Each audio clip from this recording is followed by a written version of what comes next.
Well, thanks so much for the invitation to be here. This is a fantastic meeting, so congratulations to the organizers for this stimulating gathering.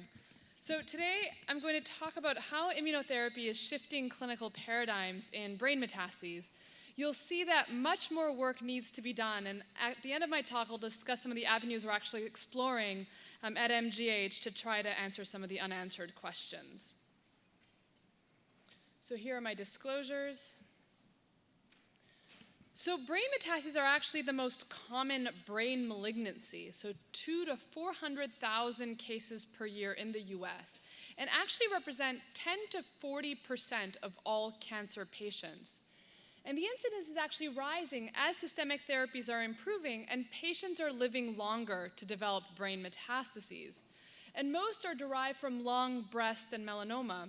And the important point, which I'll get to towards the end of the talk, is patients will often develop progressive CNS metastases even in the setting of stable extracranial disease. So historically, prognosis in this patient population has been uniformly poor. So in 1997, Gasper et al. Published this three-tiered prognostic categorization, which was derived from newly diagnosed brain metastasis patients that were randomized to radiation oncology trials, and it divided patients into three groups based on specific variables. And you can see that even in the best prognostic group, median survival is 7 months, and that's in patients that have a good prognostic KPS score, who are younger, so less than 65, who have controlled primary tumor, and no extracranial metastases. And then with the worst prognostic classification, median survival is 2 months. And then since then, alternative prognostic scoring systems have been derived, and performance status is always the most important. However, other factors are important, such as extracranial disease control, number of brain mets. And the reason I bring this up is this is an important consideration when assessing trials, and I'll show some of those trials, immunotherapy trials, later. But performance status tends to be the most important prognostic factor. We are doing a little better in terms of overall survival in this new era now of immunotherapy and targeted therapy. So this is specifically in melanoma brain metastases. So you can see median overall survival still not great, so it's 9.8 months, but we're getting better. And range is anywhere from 5 months to 34 months. So some of these newer prognostic classifications are incorporating genetic changes such as BRAF mutations. And prognosis is even improving in non-small cell lung cancer brain metastases. So median overall survival now across the entire population is about 12 months, with a range from 7 months to 47 months. And again, this is now in this new era of immunotherapy and targeted therapy. And similarly, prognosis is improving in patients with breast cancer brain metastases. So median overall survival is 13.8 months across the population, with a range from 3 months to 25 months. So you can see we still have a long way to go. So how do we actually manage brain metastases? And I'm going to talk to you about how the paradigm is actually shifting. So in 20 BC, Augustus Caesar said, "All roads lead to Rome." I like to use that analogy for brain metastases. So between the 1950s and 2010, all roads led to whole brain radiation therapy. So virtually every patient with brain metastases would end up getting whole brain radiation therapy. And whole brain radiation therapy was introduced back in the 1950s, which showed palliation of symptoms in about 24 to 38 cases. Survival was 4 to 8 months, and if you think about it, we haven't done that much better when survival in the 1950s with whole brain was 4 to 8 months. But it became the standard of care for more than 50 years. However, now data is emerging that whole brain radiation does actually not improve overall survival and has a significantly negative impact on neurocognitive function. So this was a seminal paper published a couple years ago in JAMA and presented at ASCO. It was a randomized controlled trial of SRS, so stereotactic radiosurgery, and I'll talk about that in my next slide, but stereotactic radiosurgery plus or minus whole brain radiation. And in this case, primary endpoint was neurocognitive decline. And we see significant neurocognitive decline at 3 months with SRS plus whole brain, so 91% versus 64%. And intracranial disease control was improved with whole brain radiation. However, the important point is that overall survival was not significantly changed. So not only we're not improving overall survival, these patients are having significant neurocognitive decline. So what about stereotactic radiosurgery? So what is that? It's focused radiation for local intracranial control. We use that in brain metastases as a boost after whole brain radiation for patients with oligometastatic disease. It's used as initial therapy for a limited number of brain metastases where we try to delay whole brain radiation. It's used as salvage therapy for recurrence after initial therapy.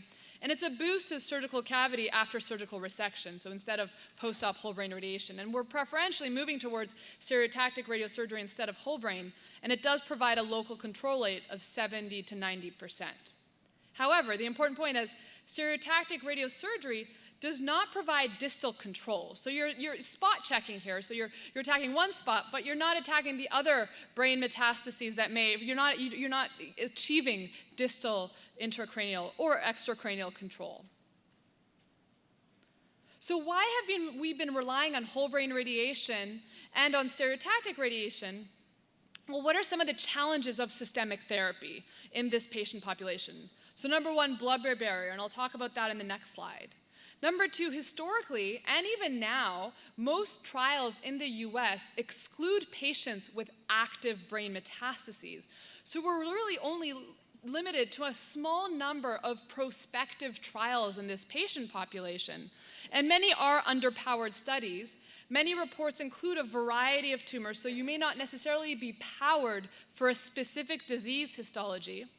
Most patients with brain metastases are extremely challenging in the sense that they've progressed on several therapies. So their disease is by definition already resistant. And death from progression of systemic disease frequently prevents an assessment of the effect of a particular drug on intracranial disease. So they're challenging trials to run. So more about the blood-brain barrier. So the blood-brain barrier actually results in heterogeneous intracranial distribution of systemic therapies, and this includes chemotherapies, targeted therapies, etc. So there's very nice mouse work done by Pat Stieg at the NCI, where she did intracardiac injection of breast cancer cell lines with brain-seeking ability, which led to the development of brain metastases, and then mice were injected with radioactive chemotherapy.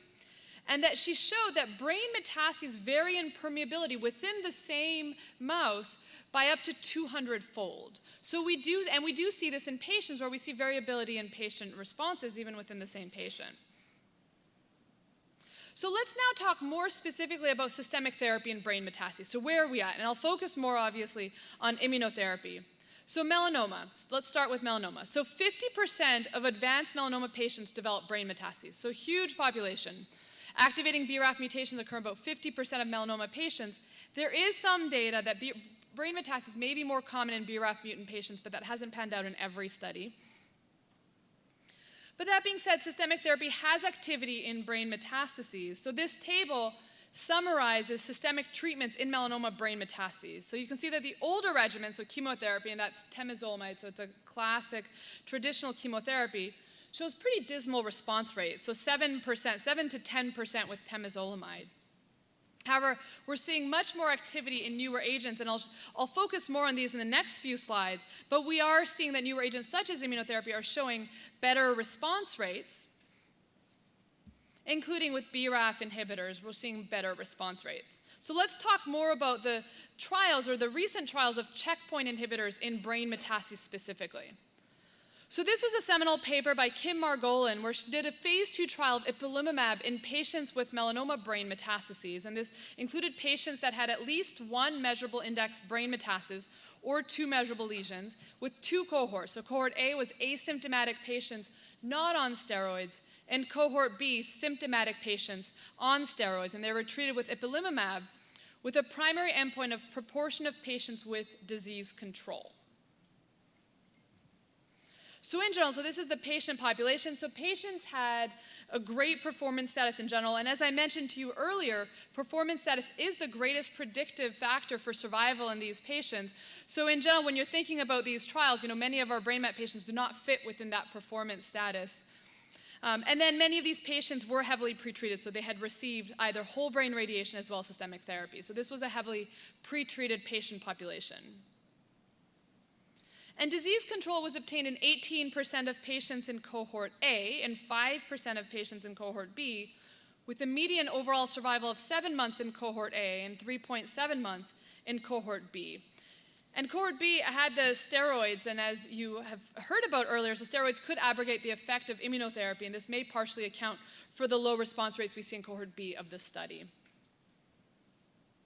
And then we also saw that ipilimumab is safe in patients with brain metastases. So we actually didn't see a higher number of immune-related events or neurotoxic events in patients receiving ipilimumab. So this trial was an important one because it set the stage for the safety of immunotherapy in patients with brain metastases, because prior to this, investigators were extremely hesitant to treat patients with immunotherapy, but this trial actually increased our comfort level for doing so.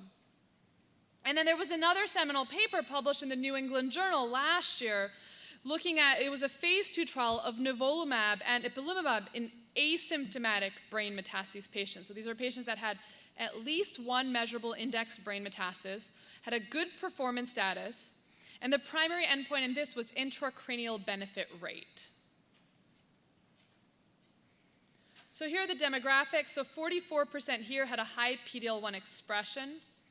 52% had one lesion, and as I had mentioned earlier, so the fewer the intracranial lesions, the better patients do. So this was a fairly good patient population to go on study. And here are the response rates. So actually the responses to ipi-nivo intracranial were 26%, and extracranially here 7%. And actually objective, this was complete response, and then partial 30%, and 43% partial extracranially. And then the objective responses total, so 52 and 47.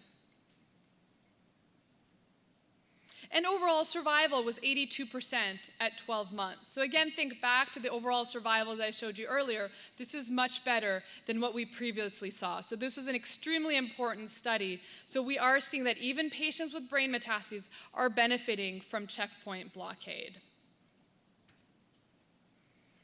And here's the toxicity. This is a busy slide. The point I want to make here is that the adverse event profile in this patient population was similar to other studies with ipi-nivo. So again, we're not seeing more neurotoxic events in these patients with brain metastases. So again, increasing our comfort level to treat patients with immunotherapy with brain metastases. Also published last year, so this was a nice randomized phase 2 trial of ipi-nivo versus nivo alone in melanoma brain metastases.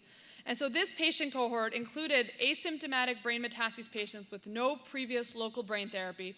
Cohort A was ipi-nivo, cohort B was nivo. This study also included a leptomeningeal or symptomatic cohort, and that was cohort C. And this cohort actually got nivo alone with a primary endpoint of intracranial response. So demographics in this, again, most had a good performance status, so ECOG of 0 or 1. Cohort C in this case included only 4 patients with leptomeningeal melanoma and 10 with neurologic symptoms. And importantly, response rates, as one would expect, are higher with ipi-nivo versus nivo alone. So here you see the intracranial response rates in cohort A, and then extracranial response rates. And then cohort B, so they're much higher in cohort A compared to cohort B. And then cohort C, again, response rates are quite low, but again, this is the poor prognostic patient population. So median PFS not reached for cohort A, 2.5 months for cohort B, and 2.3 months for cohort C. And then median overall survival not reached for cohort A, 18.5 months for cohort B, and 5.1 months for cohort C. So again, we're doing much better now in this new era of immunotherapy in this patient population. Interestingly here, PD-L1 expression did not correlate with response. So that is melanoma brain metastases. Let's briefly talk about non-small cell lung cancer and brain metastases. So about 40% of advanced non-small cell lung cancer patients will develop brain metastases. And here's a list of some of the systemic therapies that have activity in non-small cell lung cancer CNS metastases.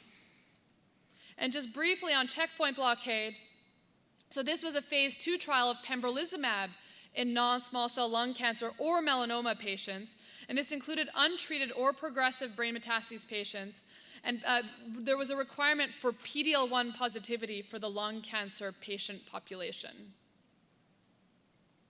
So here's an early analysis of this trial. Again, I make the point that pembro is safe in these patients with brain metastases, so there was only one grade 4 event. In melanoma, response rates were 22%, median overall survival was not reached, and in non-small cell lung cancer, response rates were 33%, median overall survival of 7.7 months. So checkpoint blockade, even in non-small cell lung cancer brain met patients, is showing promise, but we obviously need more data, particularly to look for better biomarkers. And then where are we at with breast cancer? So brain metastases are extremely common in breast cancer. So 30 to 40% of advanced HER2-positive breast cancer patients will develop brain metastases. 46% of metastatic triple-negative breast cancer patients will develop brain metastases, and risk factors include the following, so presence of lung mets, younger age, and African American. And systemic therapies that have shown activity in breast cancer brain metastases include traditional cytotoxic agents. Unfortunately, the data of immunotherapy and checkpoint blockade in breast cancer brain metastases is still quite limited. So there were some studies that actually show PD-L1 expression in breast cancer brain metastases in a couple studies, and I'll show more of that in my next few slides. But you can see what I just showed you. So there are a number of unanswered clinical questions still in the field, particularly with what pertains to immunotherapy and brain metastases. So number one, as I had mentioned earlier, patients will often progress in the brain and not systemically. So do we see intracranial progression because of incomplete drug penetration, which I showed you that there is incomplete drug penetration, but do we also see genetic heterogeneity in brain metastases in the setting of immunotherapy? What is the role of immunotherapy in brain metastases from other histologies, such as breast cancer and renal cell? And what about the immune microenvironment? How does that co-evolve with tumors in the central nervous system? So now I'm going to give you a broad overview of some of the early pilot work we're doing now and the avenues we're exploring to answer some of these questions. And much of this is unpublished data. So now we've started this translational scientific program at Mass General to study brain metastases, where we have a brain metastasis clinic and a tumor board. And then from that, we consent patients and have tumor and blood from every patient that consents. And we do molecular studies. And from that, we've started a number of rational therapeutic trials that we bring back to the clinic to try to answer these questions. So the first question is, do we see intracranial progression because of genetic heterogeneity? So to answer this question, this is a study we had published from a few years ago where we did whole exome sequencing of 104 brain metastases matched with primary and normal tissue. And this included patients who had received immunotherapy or target therapy as well as chemotherapy. And this included patients with additional extracranial sites as well as temporally, regionally, and anatomically separated brain metastases. And for each matched brain metastasis and primary tumor, we then mapped out the evolutionary relationship between the brain metastasis and the primary tumor to try to understand where the different mutations occur. So are they in the brain metastasis only, as depicted by the red circles here? Are they in the primary biopsy only, as depicted by the blue circles? Or are they shared by the brain metastasis and the primary, as depicted by the gray line here? The length of the line represents the number of mutations. What we found across every case, and this is cases that were treated either with immunotherapy or targeted therapy or chemotherapy, is that the brain metastasis and the primary tumor share a common ancestor, but then there was continued significant evolution in the brain metastasis and the primary tumor, and that there were new oncogenic mutations in the brain metastasis. So new mutations in the brain metastasis. So why is this important to know where these mutations occur? Well, we need to understand if the therapeutic targets are different in the brain, and this might actually also help us provide a window to understand why patients progress in the brain. So I like to actually show this figure from Charles Darwin's notebook from 1837. This is exactly the pattern we see in brain metastases, this branched evolution pattern with multiple subclones, so constant evolution in the brain metastasis. So one may ask now, is this clinically significant? And we did actually find that it is. So this is an example of a patient with a renal cell carcinoma. So this is a patient that had a brain metastasis and a primary tumor. So the brain metastasis was diagnosed synchronously here with the primary tumor. And the brain metastasis and the primary tumor share this common ancestor here, so share these mutations. Yet the brain metastasis has this PIK3CA mutation and loss of CDKN2A that's not detected in the primary tumor biopsy. And then similarly, this is a representative example of an ovarian cancer patient. So here, the brain metastasis and the primary tumor share this common ancestor, so gray line here. The brain metastasis harbors this ERB2 amplification, or HER2 amplification, which we validated with IHC, that's not detected in the primary tumor biopsy. So when we look across the entire cohort of samples, regardless of treatment, clinically actionable alterations occurred on all phylogenetic branches, meaning that more than half the cases had a clinically actionable oncogenic driver in the brain metastasis that was not detected in the clinically sampled primary tumor.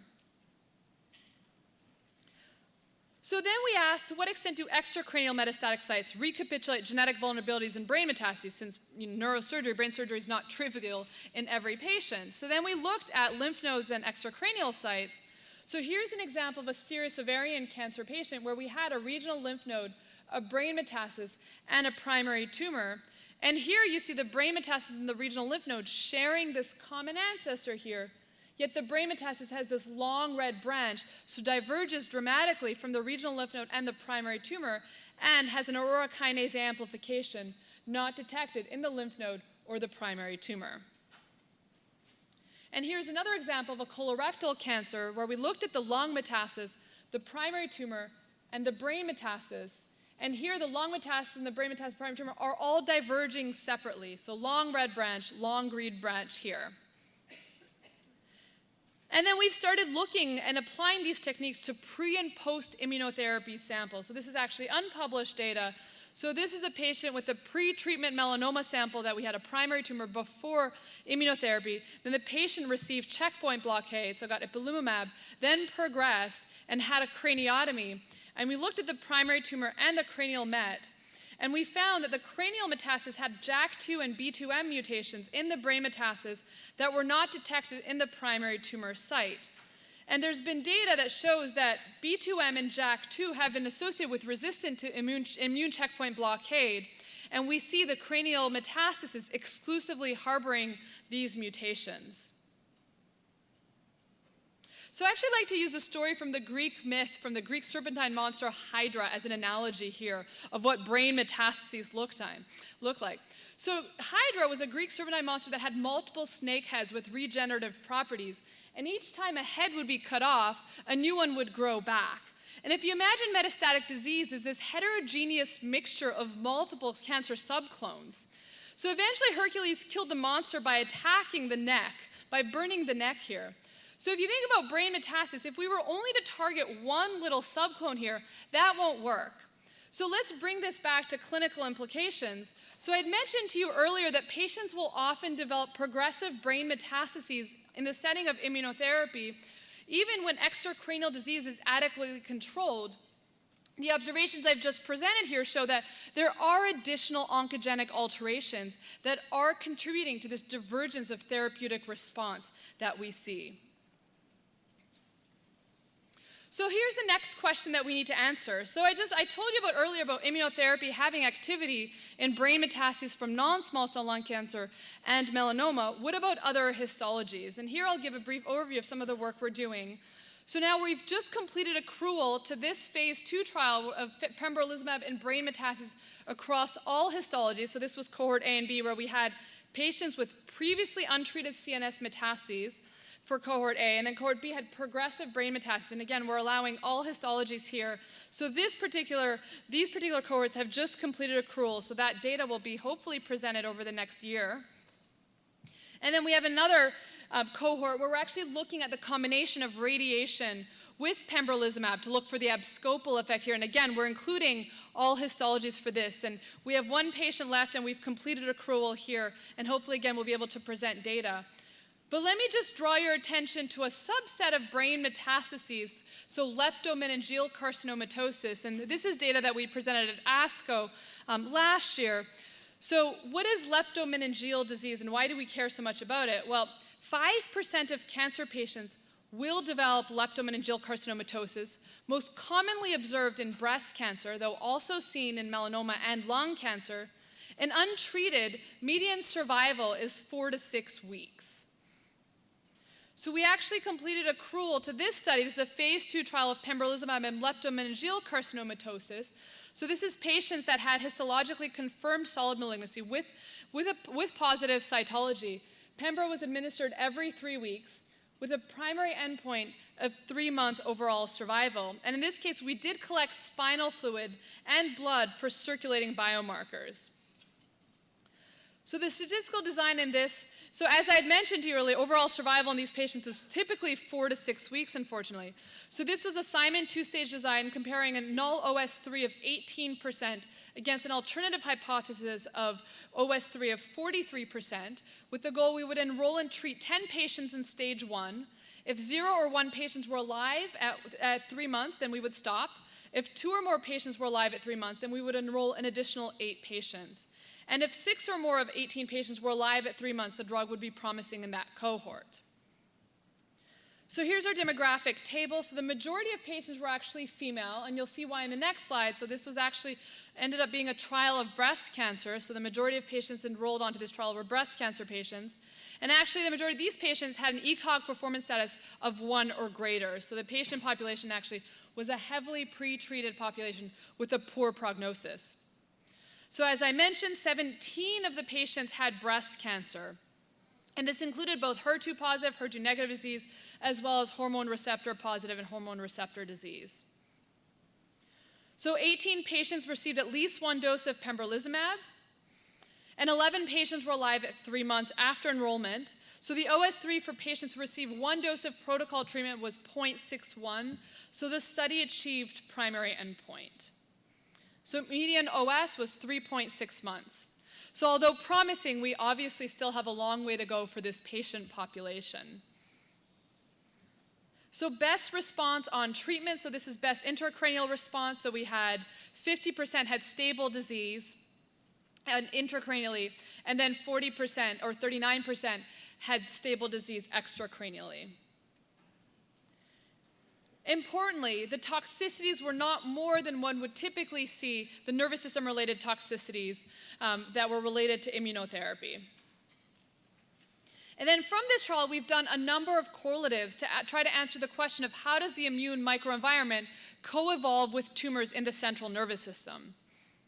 So we've actually been looking at leptomeningeal carcinomatosis at a single cell level. So we've paired up with collaborators at the Broad and at MIT who've developed a new technology called seqWell, which allows us to do single cell technology from low input samples such as CSF. And we've been prospectively collecting CSF and blood samples every 3 weeks pre-immunotherapy and then during treatment. So that provides us the opportunity to study the tumor and the immune microenvironment during treatment from the same cavity, so from the leptomeningeal space. So here I'm showing you a t-SNE analysis from 8,000 cells. So this is from 6 patients on the study where we had CSF from multiple time points. So in t-SNE plots, cells that have similar gene expressions cluster together. Thus, they're most similar to each other. And here, different colors represent different patients. The solid gray circles show tumor cells, and the dotted green and blue circles show immune cells. So importantly, tumor cells from individual patients here cluster together, and the immune cells across patients actually cluster by cell type, and that's been described in other single-cell projects of solid tumors. And on the right, I'm showing you this same t-SNE analysis with the colors depicting pre- and post-treatment, so green being pre-treatment and red being post-treatment. And more importantly, the majority of the immune cells were post-treatment. And this is just another way to look at this, best visualized here, showing the breakdown of the pre-treatment and post-treatment cells in the spinal fluid. So the majority of the immune cells were detected post-treatment. So this implies changes in the immune microenvironment in the spinal fluid in the setting of systemically administered anti-PD-1 therapy. And we're doing now more detailed analysis to better characterize what's happening and to correlate with clinical outcomes. So that's important because we actually see now shifts in the immune microenvironment with immunotherapy. So just to wrap things up and put everything together. So when do we consider systemic therapy for CNS metastases? So number one, in the upfront setting, if patients have multiple asymptomatic brain metastases and there's a known effective therapy. Meaning, so if you're an asymptomatic melanoma patient with asymptomatic brain metastases, one could consider immunotherapy up front. And then in the recurrent setting, obviously after failure of radiation and/or surgery. So I actually put together this schema which summarizes how we think about brain metastases patients and how immunotherapy plays a role in our management. So for newly diagnosed brain metastases patients, if they have a poor functional status, often we still go to whole brain radiation if there's no time for systemic therapy, or even best supportive care.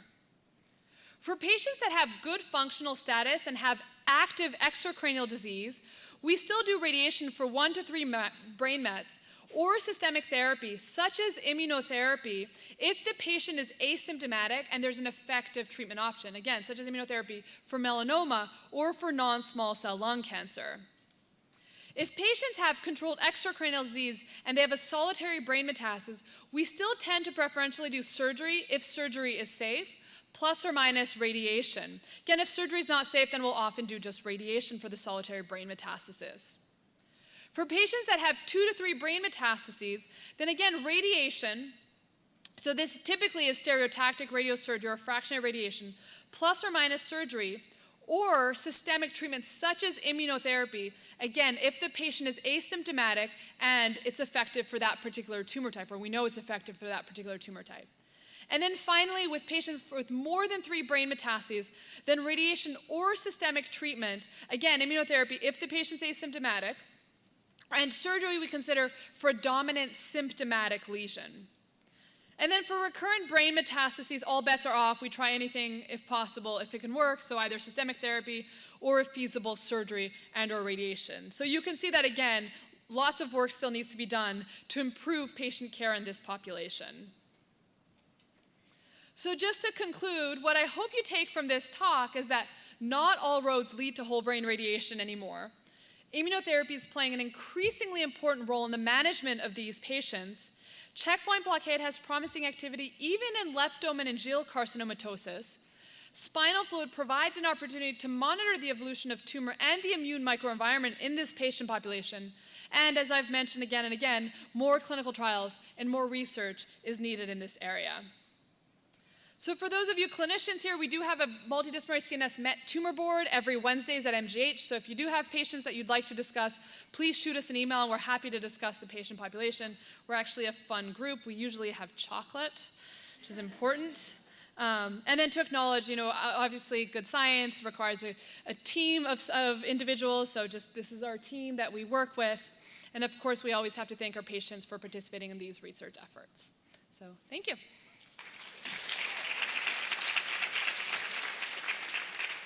Thanks so much, Priscilla. Thanks so much, Priscilla.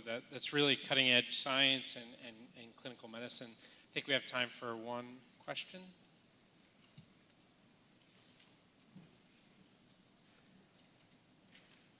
Hello. Thank you for your excellent presentation. I was wondering if there are some trials with intrathecal use, with the intrathecal infusion of immunotherapy. Are there some? Yeah, so MD Anderson has actually a trial right now where they're looking at intrathecal nivolumab. Yeah. So, yeah, Okay. Thank you. Thanks so much.